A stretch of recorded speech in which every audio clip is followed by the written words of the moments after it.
Tangkal hoaks Barnabas Ono pastikan gereja Ebenezer tidak terbakar.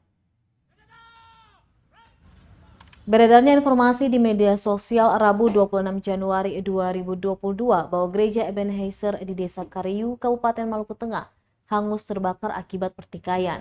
Wakil Gubernur Maluku Barnabas Ono memastikan informasi tersebut adalah hoaks semata.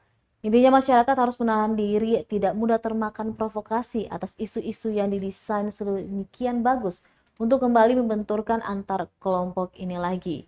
Namun dari semua itu yang penting adalah kedua belah pihak yang bertikai karena salah paham agar melihat kembali soal hubungan persaudaraan yang dibingkai selama ini dengan Pela Gandong. Diketahui kunjungan ke Desa Kariu, Wakil Gubernur Maluku Barnabas Ono ditemani oleh Kapolda Maluku, Irjen Pol Lotaharia Latif, Pangdam 16 Patimura, Mejen Richard Tampu Bolon, dan Bupati Maluku Tengah Abua Tuasikal serta Forkopimda serta stakeholder lainnya. Dan aparat TNI pun bukan berarti menakut-nakuti, tapi membantu masyarakat untuk tetap menjaga ini, rumah ibadah ini.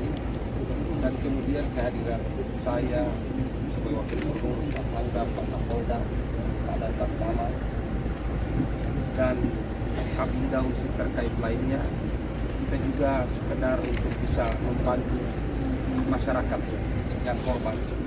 Dari pemerintah Provinsi Maluku berkoordinasi bersama dengan Pangdam, Kapolda dan Pak Tamal, Kabinda, kita datang membawa sejumlah bantuan.